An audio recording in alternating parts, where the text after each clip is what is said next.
welcome to another episode of the Chaos Chronicles. Navigating the randomness. I'm Jess. I'm Connie. And today, Connie is taking the lead here and surprising us with something. Yeah, something.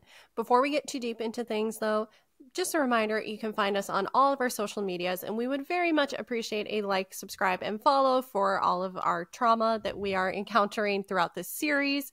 But you can find us at YouTube, Spotify, TikTok, and Instagram. The handle for all four is at Chaos Chronicles Podcast, and that's Chronicles with an S. Yes. All right. Well, I guess to start, do we need a trigger warning for this one? Trigger warning is poor decisions. Okay. Well, nothing new here. We do talk about a little bit of murder, a little bit of murder. And some illegal activities, but all things considered, this is relatively tame because today we're not really doing a traditional case file. We're doing a case biography. Ooh. Switching things up. We're going to switch things up. So, if you watched our last week's episode on Joel Rankin, thank you. I was thinking Rafiki, and I have no idea why. Close.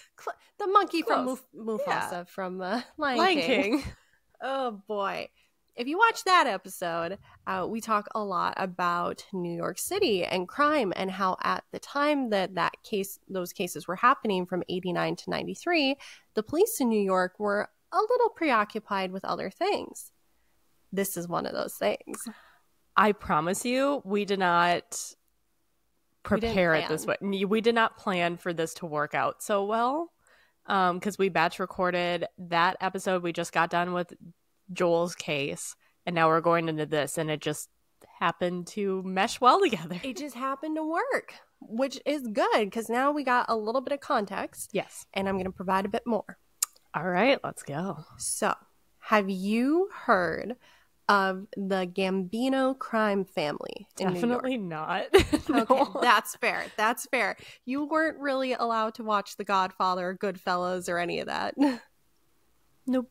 Great movies. I haven't seen all the Godfathers, but I do like Goodfellas, which is a stereotype being Italian here, but it's fine. So we're going to talk specifically about John Gotti, Gotti. Okay. Mm-hmm. So he ends up being one of the big players in the Gambino family. And I actually came across him while doing research for the Long Island Lolita. If you guys remember that episode, you should check it out. It's a weird one in the most WTF tabloid type of way. Granted, most of our Wednesdays are what the fuck did we find? Yeah. That might be the one Wednesday episode, though, where someone didn't get murdered. Attempted, not for lack of trying. No one actually died in that one. It's a lot of creepy other stuff, but that's fine. But so while I'm going through this, they start referencing in my research the Teflon Don. Have you heard of that? No.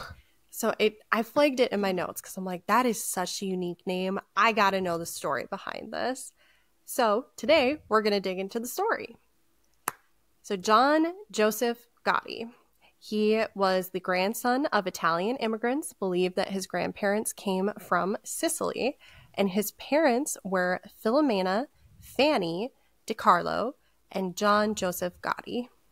Filomena is a beautiful name, by the way. That's the name of one of my great aunts. Oh. She went by Flemmy, though. Less pretty, but she was a badass, so nice. We'll take it. But so John was born on October 27th, 1940 in the Bronx, New York. He was the fifth of 13 children. 2 died at birth, which, I mean, for the time, was pretty common. And interestingly enough, I didn't really know where to put this, so I'm just going to put it at the beginning. Gotti was one of 5 brothers who became made men in the Gambino crime family. So of the 11 that survived, he and 4 others all became made men. Interesting. Mm-hmm. Huh. So Joseph Gotti's dad, I'm just going to refer to him as Gotti from here out. Joseph was the only source of income as a day laborer, which was pretty common for the time. but his work was very sporadic. The family ended up moving around a lot, and they lived in extreme poverty. According to a New York Times article, which all of my information today is sourced from various New York Times articles, history.com, biography.com, as well as some paraphrasing from Wikipedia, which I know is not your favorite source in the world, but it's a great place to find additional resources when you go to their references. Yes. So according to a New York Times article, Gotti resented his father as Gotti grew up because he saw his father's inability to provide for his family as disgraceful, which was very much a thing at the time, and we still kind of have it today. When Gotti was 12, he worked as an errand boy for an underground club in the neighborhood that was run by Carmine Fatico, Fatico. I may be Italian, but there's a lot of names in this, and I'm going to do my best. I probably am not going to get them all right. That's okay. We don't do names well here. We do not. And, like, I got to be careful because I want to say, like, Carmine Fatico. Like, get a little with it because that's my family, but it's offensive to some people. So, anyway, Fatico was a captain in the local Gambino family, which was the largest of the 5 organized crime families in New York City. Did that come up in your research about Joel at all? I'm surprised because they were definitely active at this time. Technically, I think they're still active. So if anyone is watching and is a part of that, please don't come after me for getting things wrong. Go after the internet because they got it wrong, and I'm just the messenger, okay? We're just telling a story. Just a story. Through Gotti's activities with the club, Gotti ended up meeting, I'm going to try to pronounce this, Anilo? Okay. Aniello Della Croce. Okay. Dellacroce. We're trying. And this relationship with Della Croce ends up becoming pivotal throughout Gotti's life. He becomes a mentor to Gotti and is going to be a big character later on. So, summary of all that is that Gotti grew up in poverty and he started the gang life as young as 12 years old. Wow. Yeah. So Gotti had a knack for being in the gang. He actually ended up rising through the ranks relatively quickly and became a leader of the Fulton Rockaway Boys, which was a gang known for their frequent robberies and carjackings. He is still, I think at this age, about 13, 14. At age 14, Gotti crushed his toes when he tried to steal a cement mixer, which is how he ended up with his trademark gait, which you have probably seen a characterization of Gotti in some media where it's got that little bit of a swag walk to him. That all comes from this. Interesting. Yeah, he's a character is what I'm getting at. So growing up, Gotti was, no surprise, he was described as a bully. He had constant discipline issues, and he actually ended up dropping out of high school at age 16.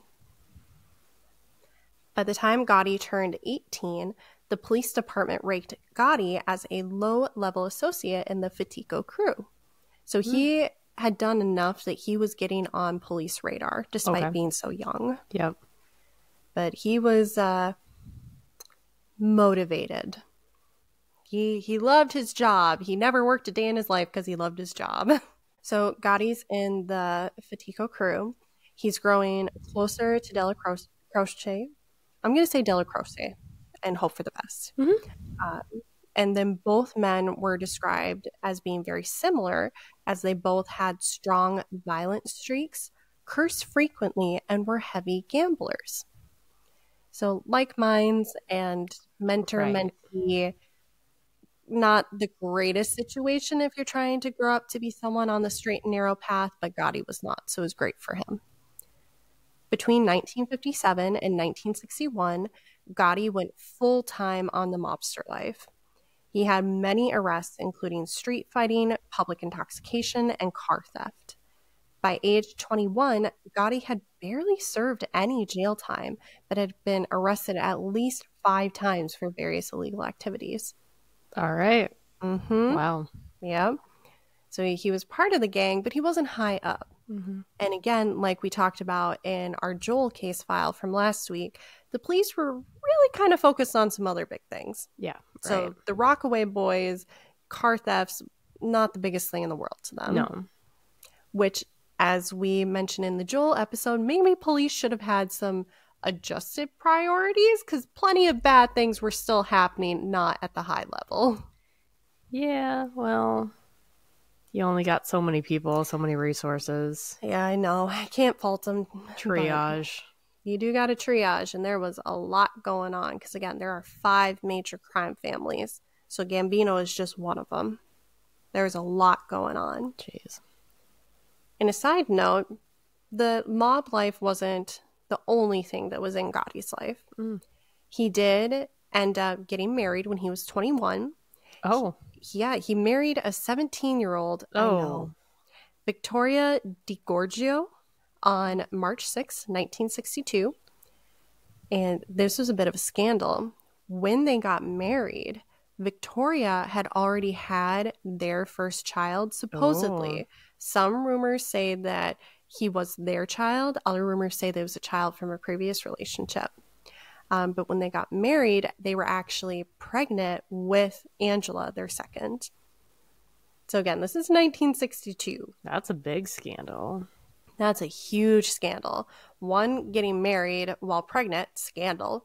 2, getting married while already having a child. And 3, that child potentially not being the child of the husband. That's big. It's big. It's very big. Yeah.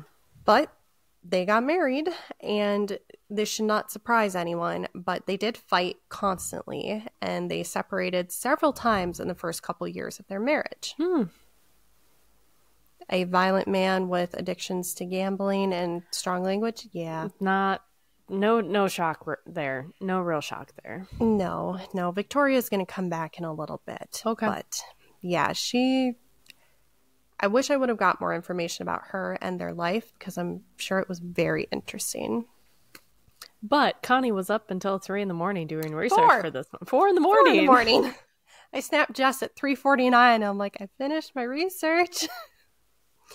Yeah, I did not go into everything about the 5 crime families in New York because if anyone has done any research into them, you know it is extensive. Oh my God. It's like trying to do a report on the entirety of the federal government. Like there's so much. It's a lot. And it's not like they really had term limits either. People were getting killed or in jail, so their titles were changing. It was a lot. So we're going to skim over all that. So while they were married, Gotti actually did try to go legit for his family for a little bit. He was taking legitimate jobs as a presser in a coat factory. He was an assistant truck driver. But these only lasted a little while before he wound up in jail for other illegal activities. So between 1962 and 1966 is when he tried to go straight for on and off in there, but he had already been jailed twice by 1966. Gotcha. So didn't really work. So Gotti just accepts that he's not meant to be that type of family man. He'd rather be part of the family. Oh, jeez. Yep. So he starts rising in the ranks. By 1968, Gotti moved his family to Ozone Park in Queens, New York, and he quickly became, and I quote, a major player in the Gambino hijacking crew. That same year, 1968, he served his first major sentence when the FBI charged him and his 2 accomplices with committing cargo thefts near John F. Kennedy Airport. Well, if you guys watched the Joel episode, you know why we're giving each other this look. Yep. This was about 20 years prior to. I know, but still. I know. John F. Kennedy Airport's had a lot going on. At that time, the cargo that he stole was about $50,000 worth of cigarettes, which I didn't do the digging to figure out how much that was, but let's just assume that was a lot of cigarettes. A lot. Yes. A lot. Oh, yeah.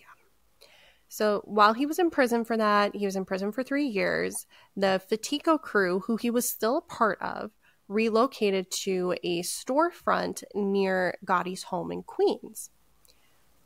And the new headquarters was, and I quote, disguised as a non-profit organization called the, I'm going to try to pronounce this, Virgin Hunt and Fish Club, which is a pretty classic mob move. Like, you set up a place that's a non-profit. Yeah. Yeah. After Gotti's release from prison in 1971, he was made the temporary leader of the Fatico gang by De La Roche, as the captain was in trouble for loan sharking charges. Oh. Mm-hmm. Oh. Mm-hmm. This is what I mean by that org chart was changing all the time. Oh, yeah, that's you can't really keep track of that at all. Not. I was trying, which is part of why I was up till 4. I was distracted for a little bit, but now I understand. Yeah, and this is the skimmed version. Well, and all she would tell me was like, it's not really like a case, but it's a thing. You'll understand. I get it. I get it. Yep. Let's see. Okay, so now he's a captain in the Fatico gang. Yes. In May of 1973, during Gotti's tenure as captain, he committed his first murder, or at least the first murder that's on file. And this was, I quote, the shooting death of Jimmy McBratney, a rival gang member who kidnapped and murdered a member of the Gambino family, which I believe, I didn't write it down, but I believe he kidnapped and murdered the nephew of the Gambino head boss, which was a death wish. Whoa. Yeah. Don't. Play stupid games, win stupid prizes. Exactly. And here comes the stupid prize. Oh, let's go. Yeah, Gotti's mission was to be the swift hand of revenge. Because if there's one thing the family does not mess with, is you do not cross them and get away with it. Mm-hmm. That is, you just don't. Yeah. There's few things that are certain in life. Death, taxes, and crossing a gang family will get you killed. Mm-hmm. Mm-hmm. And McBratney was. However, Gotti, because of his, extreme violent tendencies, he wasn't the most subtle about it. He actually made it a bit of a show-off, flashy deal and left several witnesses. So Gotti and his men originally tried to abduct McBratney at a bar where they posed as detectives trying to arrest him. However, the ruse didn't work, things didn't go as planned, and they ended up just killing him instead. But there was witnesses to this who could identify and did identify Gotti. Oh, I was going to say you got to kill all your witnesses. Guess not. Nope, because this was a crowded bar. Oh, I think it was a bar in Staten Island, if I recall. So, I get where he's coming from, but execution was not great. I mean, he was ultimately executed as target, but the execution of the plan... Not great. Could have been better. Bring him down a dark alley. That's what I was expecting. A little more discreet. I know. I was reading this and I'm like, really? That's really dumb. That's a theme today. Really dumb people. Yeah, well, the difference is, while Joel was dumb and got away with it for the most part, Gotti didn't. Gotti was actually arrested shortly after, and those same witnesses identified him via a photo lineup. At the trial in 1977, Gotti ended up cutting a deal and pleaded to manslaughter instead of first-degree murder, of which he served just 4 years. 4? 4. 4. Uno, dos, tres, cuatro. 4. See? Yeah. He had a really good defense attorney. How the hell? So as I went through the research, and for defamation purposes, I am merely stating what was said in the reports. I am not forming an opinion. I am not saying otherwise. It appeared through the research that the Gambino family, like the 4 other crime families, were very, very well connected to the police and the judicial branch. Oh, no shit. Yep. Oh. Yep. That's going to be a theme later. You know where we're tracking with that one. We don't got to spell that one out for you. It's all about who you know. Yikes. Well, that makes sense. Makes sense. So now we're going to talk a little bit more about the Gambino family and how Gotti is going to fit in. Because up until this point, he has been part of the Fatico crew, like on the org chart. He's not near the top, but like he's doing good. Right. His performance reviews are satisfactory, if you will. If you will. If you will. Oh, jeez. Sorry. Go on. No, you're kidding. Oh. It's true, though. I know, just the way you said it. Oh, your performance has been satisfactory. It's been satisfactory. I'm just imagining the mob has an HR department. Actually, they probably do to try to keep them out. Probably do. Can you imagine that? You're on someone's LinkedIn. Oh, I am an HR rep for the family. Oh, that sounds so interesting. No. Well, good stories, but he could never tell them. He could tell them, but wouldn't live much longer than that. Or his family. Or his dog. These are the people that like will send a message. Oh, for sure. And we're not talking an email. This is the horse head in the bed type of deal. Never heard that before. From The Godfather. Never seen it, Connie. You haven't... Okay, I know that you have not seen a lot of movies, but how have you not seen the iconic clip where Al Pacino goes, he opens up the covers, and there is a horse head decapitated in his bed? They sent a message. Okay, hold up. I would say I'm sorry I haven't seen it, but what you just told me, I'm never going to watch it in my life, so... No, you probably won't. Yeah. Which is fine. Which actually, someone correct me in the comments. It's been a hot minute since I've done any trivia on The Godfather, but I believe they actually had associates from several of the families present as consultants for The Godfather. I'm pretty darn sure I was watching a documentary about that. That is terrifying to think about. Oh, yeah. It's actually happened quite a few times for different shows and movies where they've brought in, you know, these mercenary dudes or the gang members, cartel members, and they have them as paid consultants for the show for accuracy.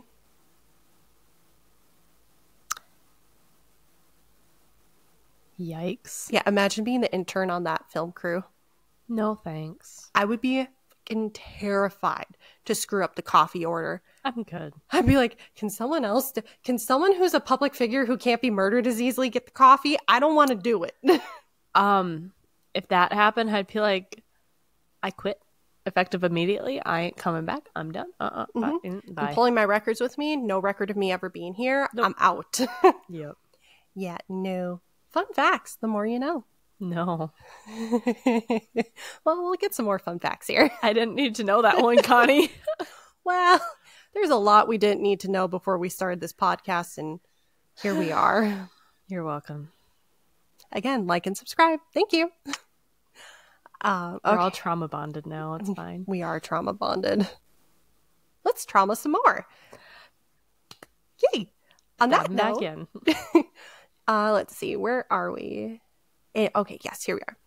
In 1976, Carlo Gambino, which was the head of the Gambino family, died, and he appointed his brother-in-law, Paul Castellano, yeah. And Paul was left in charge of the family. Okay. So Castellano allowed Della Croce, if you remember him, Della Croce, I'm sorry. He allowed Della Croce to remain as an underboss, as a gesture of goodwill, because at the time, Castellano being appointed to the head ended up causing more or less a split in the family between those who were more loyal to Della Croce versus Castellano. Interesting. But Castellano, in a smart move, even though Della Croce was in prison at the time for tax evasion, I believe, he still kept him as an underboss.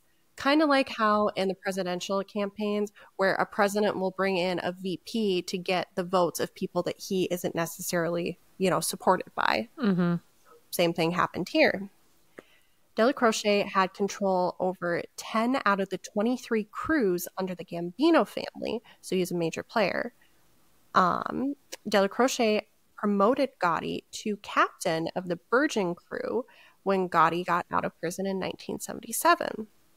So now Gotti has gone from being a friend of Delacroce and then being on this Fatico gang to now he's moved up to he is a captain of the Virgin crew. Getting up there. Moving up in the chart. So now he's like, if I remember the chart correctly, like 3 down from the boss. He's like 3rd down. Really getting up there. Really getting up there. He's like 3rd or 4th. Oh. Again, the org chart is not clear. Like you try to look at this thing and good luck, okay? So he's up. And this promotion of Gotti was not just because he and Delacroce were friends. It was because Gotti was kind of born to this, even though he wasn't born into the family. I've got a quote here from a former NYPD organized crime specialist named Remo You got it. Franceschini. Yep, we're going to try. When he was interviewed by the Chicago Tribune in 1993. And Remo stated that he knew Gotti would end up as a major figure in the mafia because, and I quote, he was a charismatic person and a leader. He wasn't a womanizer. He spent all his time with his men. He also had a very sharp mind and total recall. He also exuded toughness. There were few men who would go against him. End quote. So Gotti is now this captain, and it's because like he is made for this, and like this is not something that people are questioning. So good things are happening for Gotti until March of 1980. That's when tragedy strikes. Gotti's neighbor, John Favara, accidentally ran over 12-year-old Frank Gotti when the boy mistakenly steered into traffic on his bike. Oh my gosh. Yeah. The death was ultimately ruled as accidental, but Victoria DiGiorgio, the mother, she was beside herself, understandably. Understandable. And witnesses say that shortly after the trial, she attacked Favara with a metal baseball bat and injured him so badly he had to go to the hospital. Oh my gosh. Yeah. Favara didn't press charges against Victoria, though. Because he probably felt terrible. Yep. He did feel horrible. Accidental or not, like, accidental, you're gonna go out of your mind insane knowing that you killed someone. Knowing that you killed someone, knowing that you killed a child. Yeah, that's a lot different. That's why I panic when I'm driving in my neighborhood, because kids here feel really safe. Especially in the street. So they are everywhere. And I don't think I've maxed out more than 18 miles an hour in this development. And that's only when I'm driving like midday. But otherwise, when the kids are here, I'm down to like 10. I was going to say, generally going down to come here, I'm going like 10 at most. Maybe I get up to 15 at most. This neighborhood terrifies me. And it's for this exact reason. So I get where Favara is coming from. Well, because there's so many times that they're going after a ball or they're on a scooter and they just fly in front of you. I know. It's terrifying. So like this, we understand how this happens. Oh, absolutely. And like, obviously we're not parents, so we can't imagine what that feels like. We can also understand Victoria attacking him. Yeah. And Favara understood it too. After the trial and after Favara was attacked, according to witnesses, Favara, and I quote, endured 4 months of death threats until July 28th, 1980, the day he was clubbed over the head and shoved into a van. His body was never found. The Gotti family had conveniently left for a vacation in Florida 3 days prior. Yeah, okay. And they denied knowing where Favara was. Sure.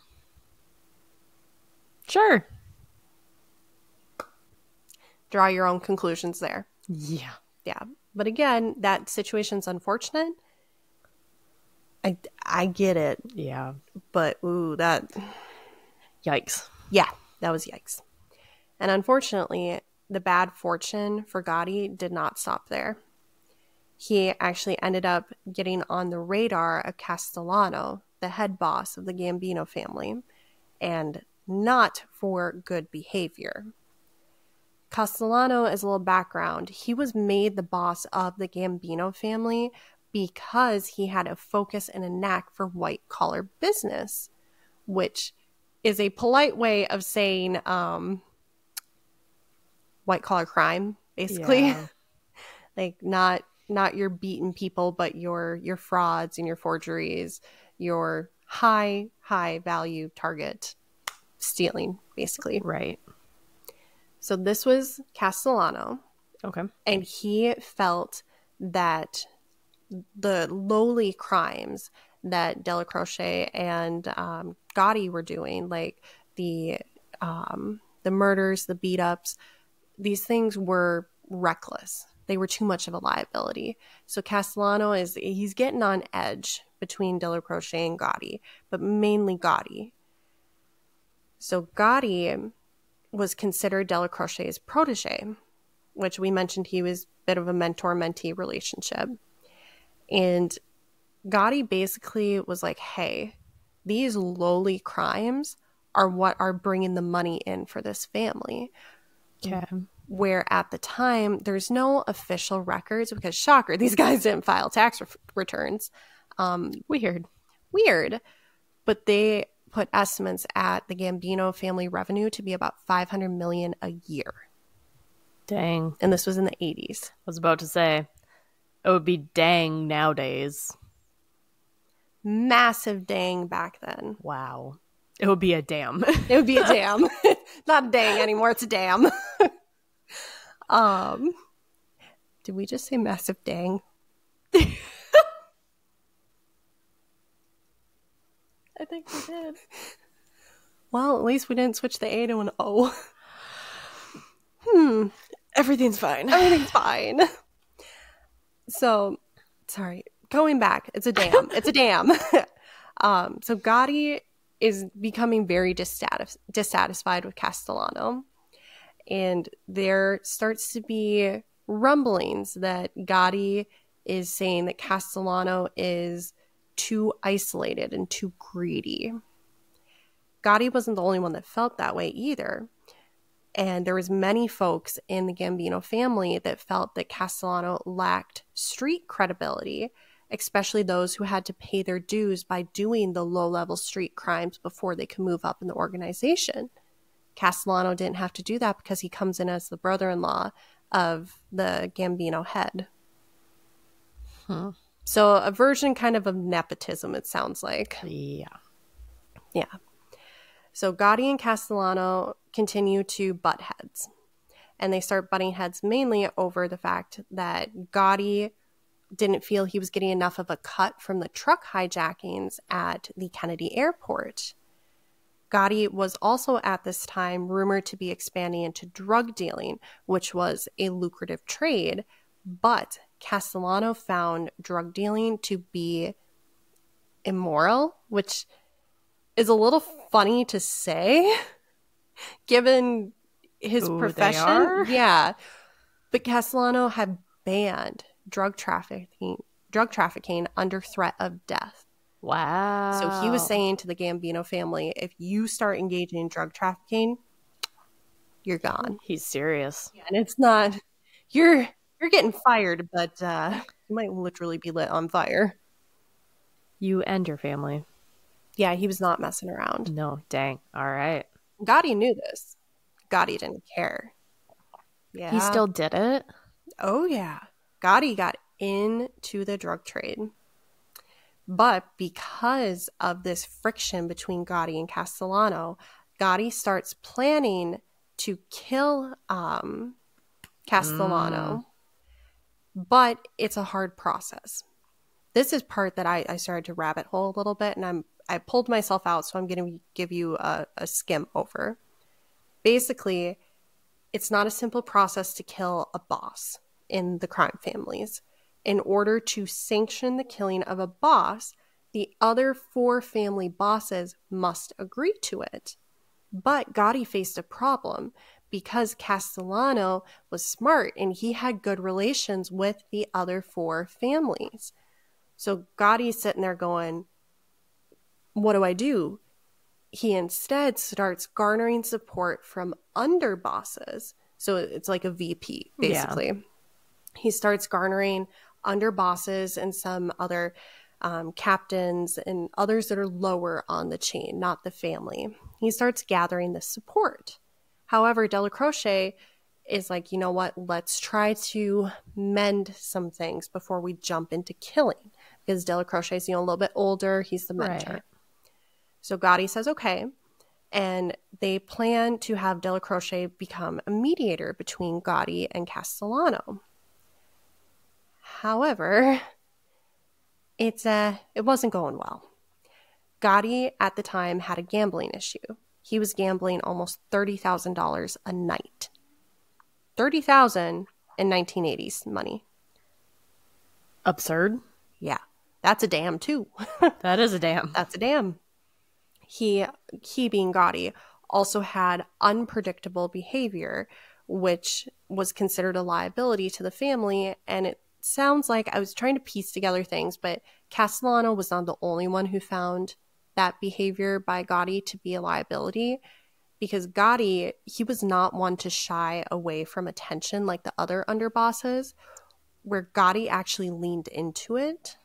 Well, yeah. I mean, you went and shot a guy with everybody else. That was years prior, before he was even bigger. I know, but like that just tells you what kind of person this guy is. Oh, yeah. Well, actually, he earned a nickname from being so flashy and out there.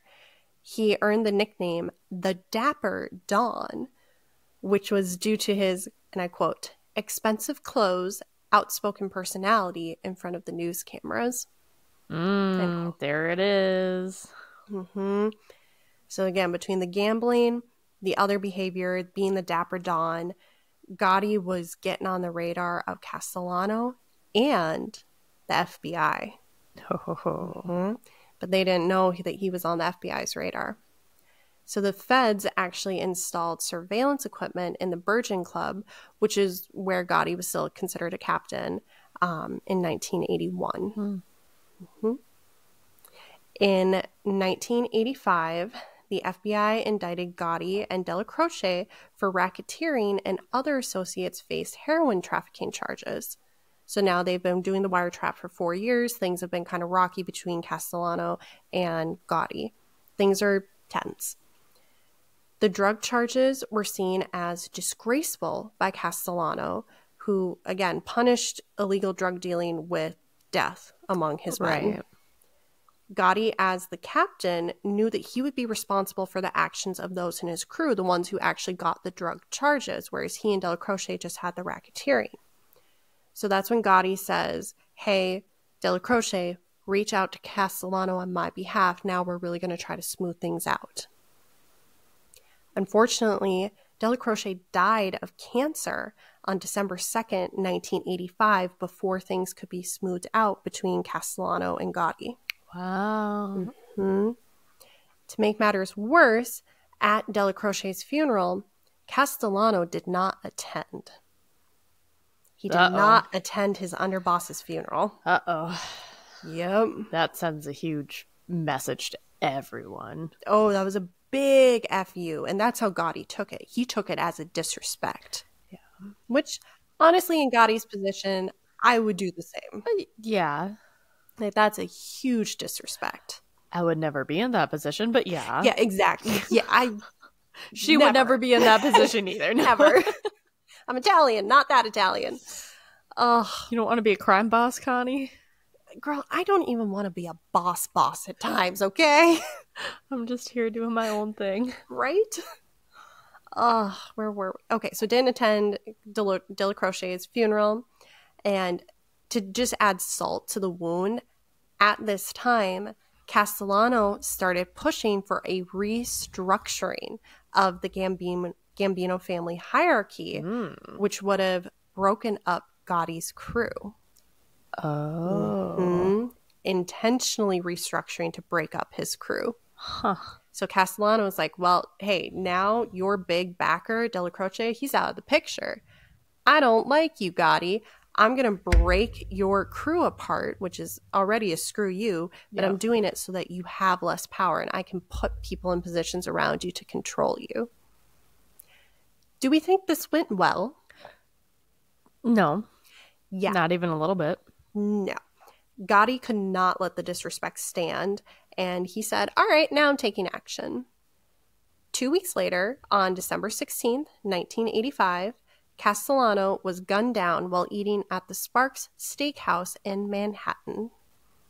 That was a direct quote. It was basically an open secret that Gotti had killed Castellano. Wow. Where Gotti was even acting as boss, like before he was officially appointed in January of 1986. So like the other families knew he did it. Everyone knew he did it. Right. But no one pushed back against him. At that time, no one directly did. He wasn't well liked among all the 4 families. So. But now he's the big boss. He has finally made it to the head honcho position of the Gambino crime family. And despite it being a crime family, Gotti had, and I quote, become something of a local hero and icon in his Howard Beach neighborhood, where this was a time the family, how do I want to phrase this? They were seen as protectors to some, especially for those coming over still as immigrants, because at the time in certain parts of Italy, you could not trust the police to come help you. So your neighborhood family, the Cosa Nostra, they were the ones who protected you. And so that was still kind of the same thing here in these little Italy pockets in New York, where the family was seen as, if you are good to them, they are very good to you. Right. So you are better off being good to them than you are trying to buddy-buddy with the police. So at the time, the Gambino family was considered America's most powerful crime syndicate. And again, Gotti's at the head of this. Dang. So Gotti was bringing Gotti was bringing the revenue through things like gambling, drug trafficking, extortion, and stock fraud. So he kept a little bit of what Castellano was doing, the profitable parts, but then he also brought in the lowly crimes that he had built his reputation up on. So that reputation with the everyday folk actually played a large part in his acquittal of charges on racketeering on February. I just didn't write the date. In February of 1990. So those were still those original charges from before Castellano was murdered. The FBI later found out that in that case, the charges of racketeering, the jury foreman had fixed the verdict through jury tampering, juror misconduct, and witness intimidation, all with the gentle support of the Gambino family. And this is the part that I found crazy, and I'm just going to pull a direct quote here from the New York Times article. After the trial in which Gotti was acquitted, there were firework displays by locals. Oh. Jules J. Bonavolante. You got it. Go for it. Jules J. Bonavolante. Okay. I don't even know.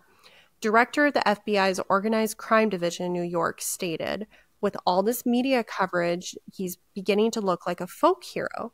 What the public should realize is that he is the boss of the largest Cosa Nostra family, that he surrounds himself with ruthless killers, and that he is flat out a criminal. Yeah. He was so loved by the people. Wow. I know. Pretty impressive, though, to be that bad of a person and still well loved. Yeah, and some of it may not have been well loved as much as well feared. Could see that too. Yeah. The fixing of the jury was seen as a, and I quote, crushing defeat for law enforcement officials.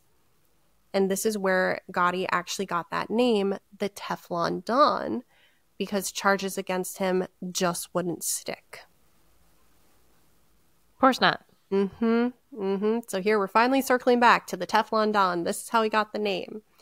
And he ultimately ends up becoming the mob's symbol of invincibility because they can't touch him. They had all of this. Everybody knew, and he still walked away. Insane. And this was happening about the time that Joel started killing. Wow. Yeah. Because he started in 89, right? 89. Oh, 89. Yep. 86 was when he graduated, I believe, or something like that. Yes. Yep. No, so 89 is when he started killing, and this was February of 90 when this trial happened. Oh, so Joel is hot right now. But again, the cops are so focused on this. Yeah, that they don't care about anything that Joel's doing. No, they didn't care about that because now they are incensed. My research showed that the FBI basically went on a organizational crusade to put Gotti behind bars because they were just so appalled at the fact that justice was not served and it was corrupted by Gotti and the Gambino family. So Gotti is back on the street now in 1990.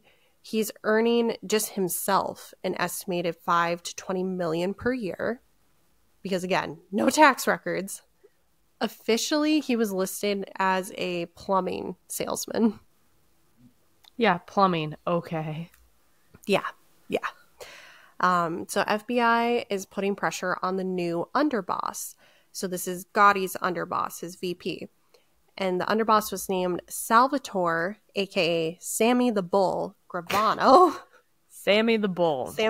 Girl, there were so many nicknames as I was going through all this. And so they're putting pressure on Sammy to turn on Gotti. Right.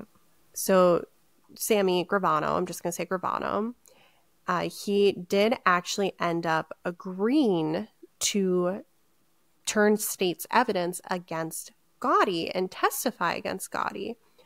But this was only after Gravano heard a wiretap tape of Gotti making disparaging remarks about Gravano and more or less implicating him in the murders of several people that Gotti had sanctioned.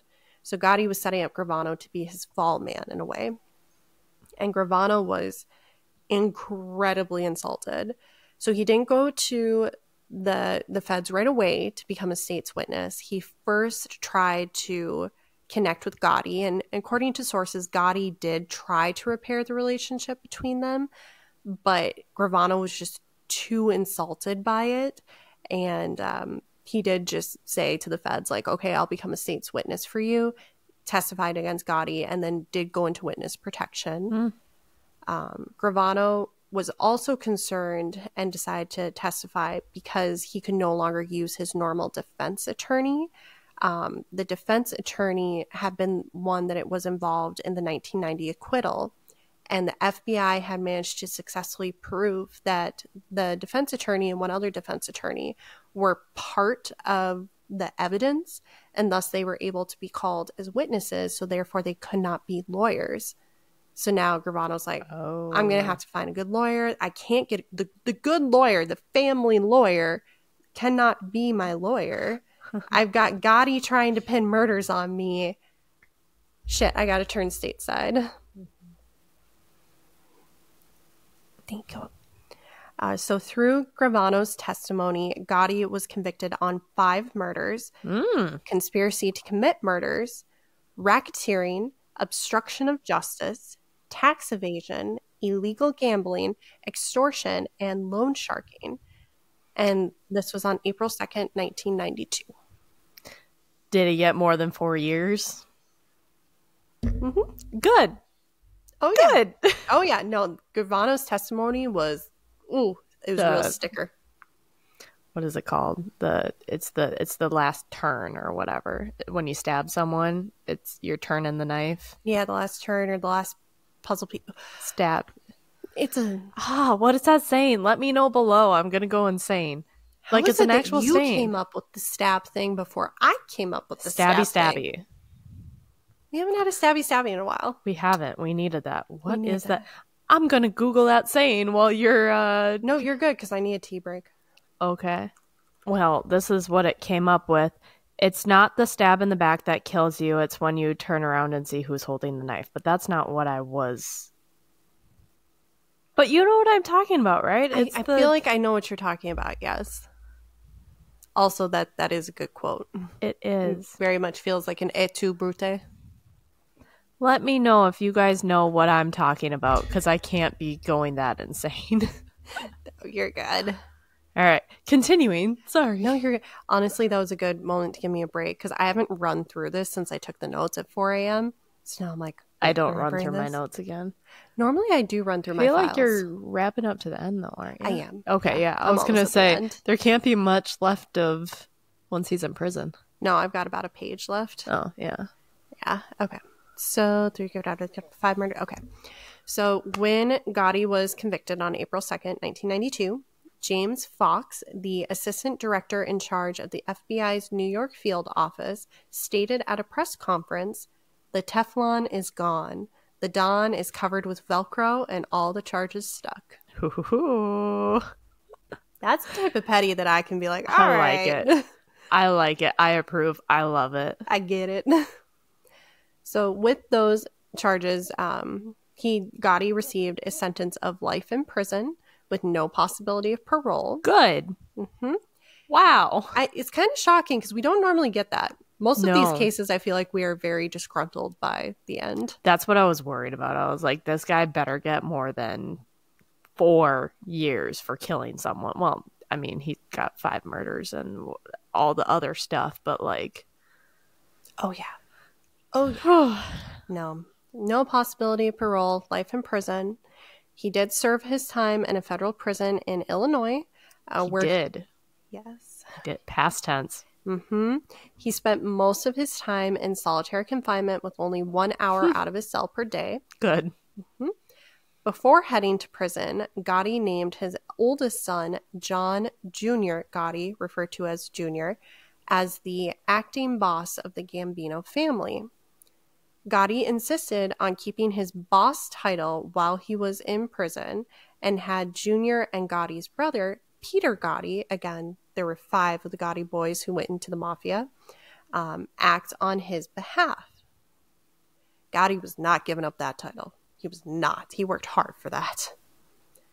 Only a couple years later, in 1999, Junior, against Gotti's wishes, pled guilty to racketeering charges and received a sentence of 6 years in prison. Junior served his time and, I quote, maintains that he has since left the Gambino family. Interesting. I don't know if you can actually leave these families unless you're in a box. Body bag, or concrete shoes. Witness protection program? Oh, I forgot to mention, Gravano was only in the witness protection program for a year or 2 before he voluntarily left. Oh, no shit. I know. I didn't have anything about what happened to him because I wanted to get some sleep. Mm-hmm. I should look into that because he turned in a head boss. Like, I can't, I don't feel like he's in a good spot. I would have never left witness protection if I was in that situation. I wouldn't be in that situation, but if I were, I would not. But then also at the same time, the Gambino family and the other crime families are so integrated into a lot of these places. I would be too paranoid. I'd be like, am I actually safe, or do I need to like do my own completely drop off the grid? I would, if I was in that situation, of which I would never be, I would probably do the whole like I'm blacklisting myself. Yikes. Mm-hmm. So let's see. Terrifying thought. Very terrifying. Never want to be there. Nope. But with Junior, so apparently Victoria Gotti, his mother, had no idea that Junior was involved with the mafia. Yeah, can you imagine that? How? That's what I was wondering. I couldn't find more information on that, but supposedly she never knew, and she, I quote, blamed her husband for ruining her son's life and threatened to leave him unless he allowed John Jr. to leave the mob. And that was from a 48 Hours special on the Gambino family. Oh. Mm-hmm. So Junior's out. Peter Gotti, again, the brother, became the acting boss and, quote, is believed to have formally succeeded his brother shortly before Gotti's death in 2002. It's believed because, again, there is not an org chart. Like, they don't send out a press release when there's a new head boss. There can't be an org chart for several reasons. But, this is, as of my research, that was what they believed, that Peter was in charge. But in regards to Gotti's death, in 1998, Gotti was diagnosed with throat cancer. He had a tumor removed, but the cancer returned 2 years later. And so Gotti did end up living the rest of his life in prison.